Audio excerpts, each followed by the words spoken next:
Discourse on Science. Here in Los Alamos, there's a group that meets every summer, called the Faith and Science Group. They are struggling to understand the relationship between science and the scientists, which so predominate Los Alamos, and faith, which is also, there's I think almost 30 churches here in this little town. So faith and science are important issues. When I first arrived here, I tried to explain gravionics to them, but they rejected that completely. And then after I read the Urantia book, I've tried year after year to introduce it to them. And apparently not one person in the whole science and faith group is willing to even look at the Urantia book. And it answers their questions more deeply than they can even imagine. It's just unfathomable why Christians won't read a book that Jesus gave us.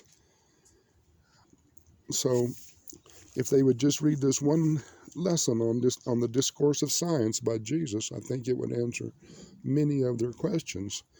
And the Urantia book continues to talk about the lack of proper metaphysics or new physics on our world that would point the way towards a relationship between science and spirituality.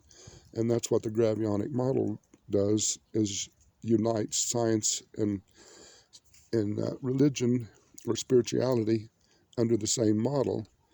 Long ago, I realized that spirituality and the material world were combined in the human mind, that here the two came together. So I thought from the very beginning they had to have the same creator. And that's exactly what Jesus says. And now the reading at Athens, Discourse on Science. They shortly arrived at the olden center of Greek science and learning, and Ganid was thrilled with the thought of being in Athens, of being in Greece, the cultural center of the one-time Alexandrian Empire, which had extended its borders even to his own land of India. There was little business to transact, so Ganad spent most of his time with Jesus and Ganid, visiting the many points of interest and listening to the interesting discussions of the lad and his versatile teacher. A great university still thrived in Athens, and the trio made frequent visits to its halls of learning. Jesus and Ganid had thoroughly discussed the teachings of Plato when they attended the lectures in this museum at Alexandria. They all enjoyed the art of Greece, examples of which were still to be found here and there about the city. Both the father and the son greatly enjoyed the discussion on science which Jesus had at their inn one evening with a Greek philosopher. After this pedant had talked for almost 3 hours, and when he had finished his discourse, Jesus, in terms of modern thought, said, "Scientists may someday measure the energy of force manifestations of gravitation, light, and electricity. But these same scientists can never, scientifically, tell you what these universe phenomena are. Science deals with physical energy activities. Religion deals with eternal values.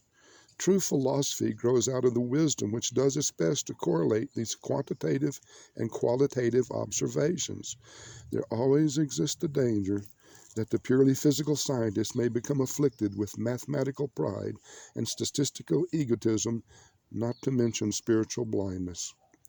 Logic is valid in the material world, and mathematics is reliable when limited in its application to physical things, but neither is to be regarded as wholly dependable or infallible when applied to life problems. Life embraces phenomena which are not wholly material. Arithmetic says that if one man could shear a sheep in 10 minutes, 10 men could shear it in 1 minute. That is sound mathematics, but it is not true, for the 10 men could not so do it. They would get in one another's way so badly that the work would be greatly delayed. Mathematics asserts that if one person stands for a certain unit of intellectual and moral value, 10 persons would stand for 10 times this value.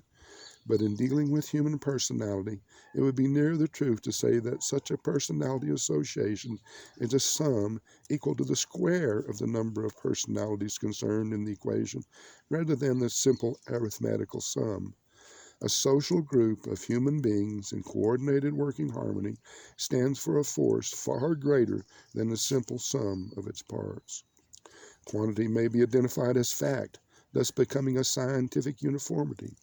Quality, being a matter of mind interpretation, represents an estimate of values and must therefore remain an experience of the individual.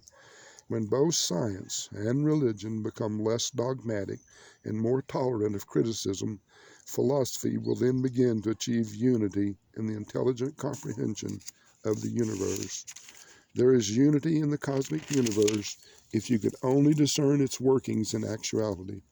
The real universe is friendly to every child of the eternal God. The real problem is, how can the finite mind of man achieve a logical, true, and corresponding unity of thought? This universe-knowing state of mind can be had only by conceiving that the quantitative fact and the qualitative value have a common causation in the Paradise Father. Such a conception of reality yields a broader insight into the purposeful unity of universe phenomena. It even reveals a spiritual goal of progressive personality achievement.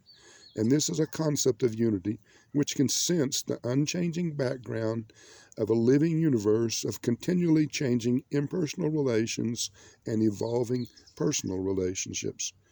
Matter and spirit and the state intervening between them are three interrelated and interassociated levels of the true unity of the real universe. Regardless of how divergent the universe phenomena of fact and value may appear to be, they are, after all, united in the supreme. Reality of material existence attaches to unrecognized energy as well as to visible matter.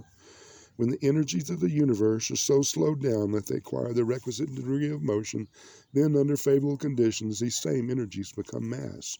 And forget not, the mind which can alone perceive the presence of apparent realities is itself also real, and the fundamental cause of this universe of energy, mass, mind, and spirit is eternal. It exists and consists in the nature and reactions of the universal Father and his absolute coordinates. They were all more than astounded at the words of Jesus, and when the Greek took leave of them, he said, "At last my eyes have beheld a Jew who thinks something besides racial superiority and talks something besides religion," and they retired for the night.